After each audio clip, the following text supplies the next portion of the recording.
Good morning friends, welcome back to study with Gyan Prakash. देखिए friends, अगर अब बात करें यूपी पीसीएस 2022 के नोटिफिकेशन के बारे में, तो जो एग्ज़ाम कैलेंडर जारी किया गया था यूपी पीएससी के लिए, तो उसमें जो है 12 जून प्रारंभिक परीक्षा की डेट है और 27 सितंबर से मुख्य परीक्षा होनी है। यानी कि अगर देखा जाए तो जो प्री की परीक्षा होती है उसमें अब 3 महीने से भी कम का समय बचा हुआ है। तो जितने भी सीरियस एस्पिरेंट हैं वो अब पूरी गंभीरता के साथ तैयारी में लगे हुए हैं। और अगर हम बात करें नोटिफिकेशन के बारे में, तो जैसा कि आप सभी लोग जानते हैं, उत्तर प्रदेश में आचार चुनाव संहिता लागू थी। हालांकि अभी भी लागू है, क्योंकि अब विधान परिषद के चुनाव होने वाले हैं 15 मार्च को। तो उसके चलते अभी जो नोटिफिकेशन है वो जारी नहीं हो सका था। हाँ, अध्याचन मिल चुके हैं और इस बार जो पदों की संख्या है वो 300 प्लस रहेगी। अब तक पीसीएस के तकरीबन 300 पदों पर अध्याचन मिल चुका है। लेकिन विधानसभा चुनाव के कारण नई भर्ती प्रक्रिया शुरू नहीं हो सकी थी। अब चुनाव के नतीजे आ चुके हैं, तो ऐसे में आयोग के सामने भर्तियों को तेज़ी से आगे बढ़ाने की चुनौती भी है।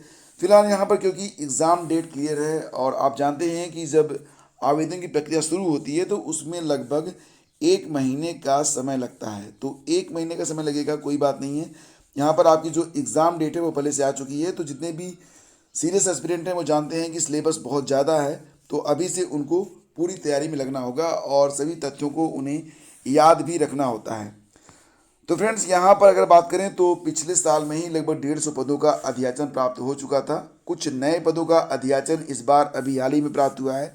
कुल मिला के देखा जाए तो लगभग 300 पदों तक अध्याचन मिल चुका है। और एक बात और भी है कि इस बार सबसे ज़्यादा जो मतलब होता है ना, चार्मिंग पोस्ट एसडीएम का जो पद होता है, उसके पदों की संख्या अभी 39 है। ये पदों की संख्या भी अभी बढ़ सकती है। तो अध्याचन जो है ये आयोग को मिल चुका है और बहुत जल्द ही आयोग के सचिव जगदीश का कहना है कि इस पर काम चल रहा है। मार्च में पीछे 2022 का विज्ञापन जारी किए जाने की तैयारी है। तो मार्च और अप्रैल के महीने में आपका जो विज्ञापन है जारी करके इस पर आवेदन ले लिए जाएंगे और उसके बाद आपकी जो परीक्षा है, प्रारंभिक परीक्षा, वो 12 जून को होनी है। और फ्रेंड्स, एक बड़ी खबर ये भी है कि लोअर पीसीएस के लिए जो परीक्षा हुई थी, तो इसके लिए मुख्य परीक्षा का जो परिणाम था जारी कर दिया गया है।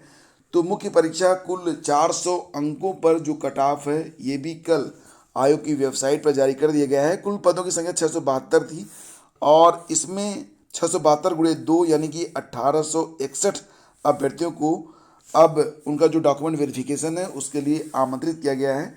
तो यहाँ पर मैं आपको दिखाना चाहूँगा कि कुल मिला के जो 672 पद हैं, इसमें 672 गुणे 2 यानी कि 2 गुना अभ्यर्थियों को, कुल 1861 अभ्यर्थियों को अर्हता और अभिलेख आदि परीक्षण के लिए अर्ह घोषित करते हुए उन्हें लिखित परीक्षा का जो परिणाम है ये 11 मार्च को जारी किया गया है।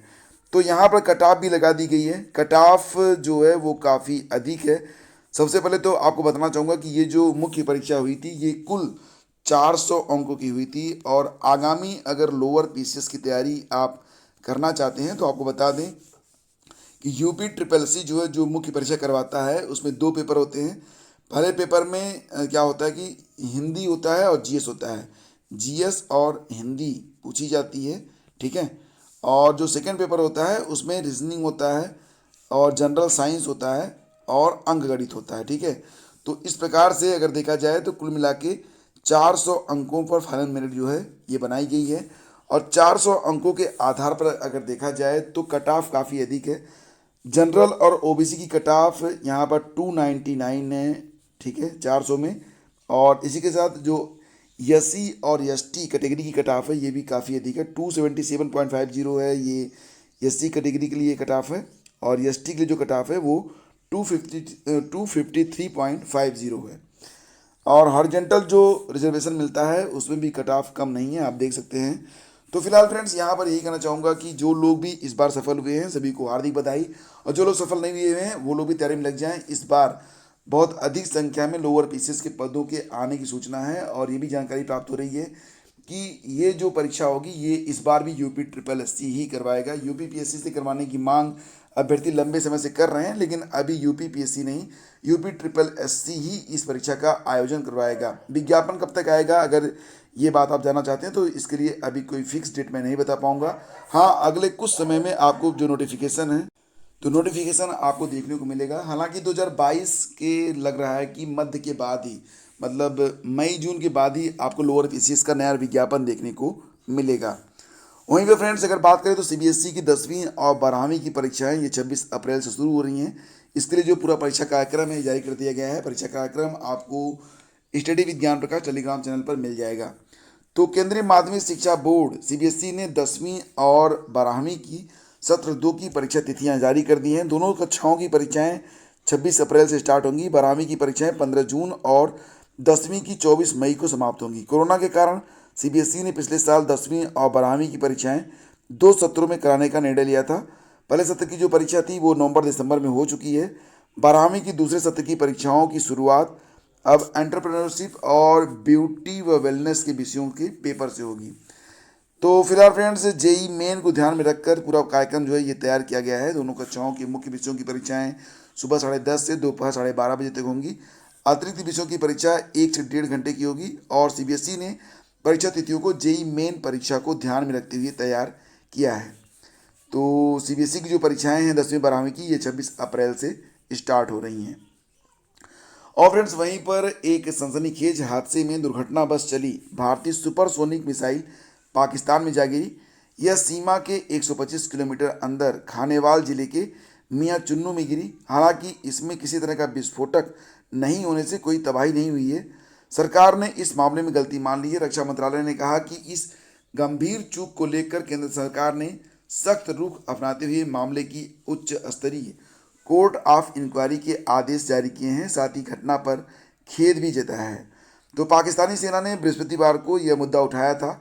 इसके बाद रक्षा मंत्रालय ने शुक्रवार को बयान जारी कर इसे गंभीर चूक बताया है। मंत्रालय ने कहा कि नियमित रखरखाव की प्रक्रिया के दौरान तकनीकी खराबी के कारण मिसाइल अचानक दग गई है और हम इसको लेकर काफ़ी गंभीर हैं। इसकी उच्च स्तरीय जांच कराई जाएगी। पाकिस्तानी सेना ने बृहस्पतिवार को दावा किया था कि एक तेज रफ्तार मिसाइल भारत की ओर से उसकी वायुसेना में दाखिल हुई और मियां चुन्नू के पास गिरी। हालांकि जान माल का कोई नुकसान नहीं हुआ है, लेकिन पाकिस्तान ने इसे हवाई क्षेत्र का उल्लंघन बताया है। और पाकिस्तान ने यह भी कहा कि शाम करीब 6:50 पर सुपरसोनिक मिसाइल से वहाँ सार्वजनिक संपत्ति को नुकसान हुआ है। जान माल का कोई नुकसान तो नहीं हुआ, लेकिन नागरिकों को खतरे में ज़रूर डाला है। और इसी के साथ आपको बता दें कि नई सरकार गठन की कवायद भी शुरू हो चुकी है।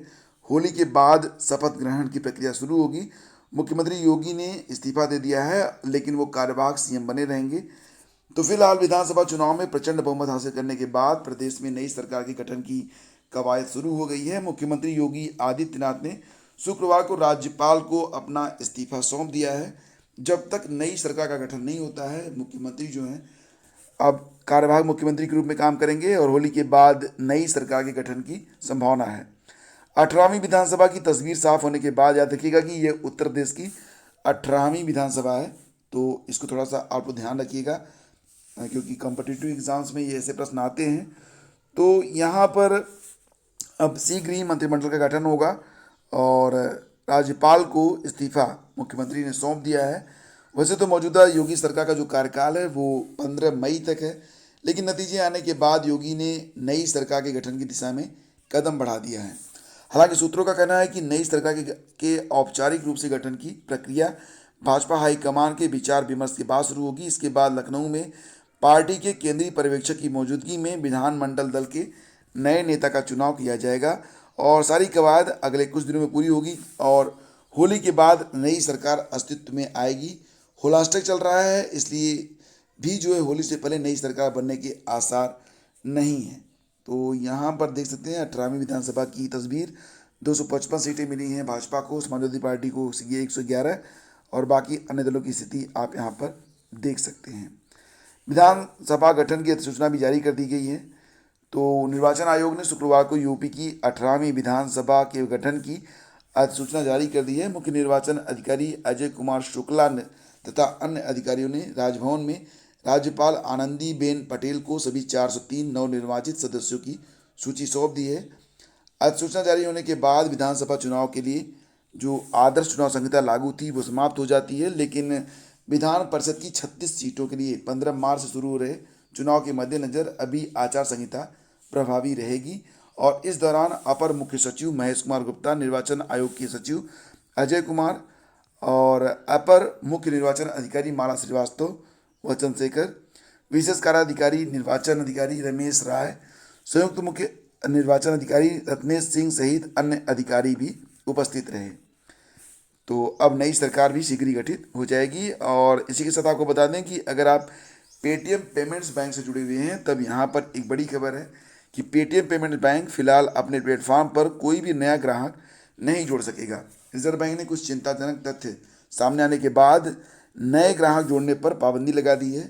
पेटीएम पेमेंट बैंक को आईटी सिस्टम का ऑडिट करने को भी कहा गया है। आरबीआई ने कहा कि पेटीएम पेमेंट बैंक के द्वारा नए ग्राहक जोड़ने की अनुमति पर विचार आईटी ऑडिट कंपनी की रिपोर्ट की समीक्षा के बाद होगा। यह फैसला कुछ चिंताएं सामने आने के बाद लिया गया और यह रोक तत्काल प्रभाव से लागू भी हो गई है। तो विशेषज्ञों का कहना है कि आईटी ऑडिट का मतलब है कि कंपनी का आईटी इंफ्रास्ट्रक्चर यानी कि सॉफ्टवेयर कितने ग्राहकों का बोझ उठाने में सक्षम है, उसमें क्या गड़बड़ियां आ रही हैं और क्यों आ रही हैं, इसकी जांच की जाएगी। आरबीआई की ओर से जारी बयान में कहा गया है कि पेटीएम पेमेंट बैंक को नए ग्राहक जोड़ने के लिए पहले आरबीआई की इजाज़त लेनी होगी। तो फ्रेंड्स, ये थी आज की पूरी अपडेट। मैं कोशिश करता हूँ कि आपको देश दुनिया के साथ साथ सभी राजधानी रोजगार समाचार की सही जानकारी सही समय पर मिल सके। अगर सेशन आपको पसंद आता है तो please do like and share. Thank you so much. Have a great day. जय हिंद।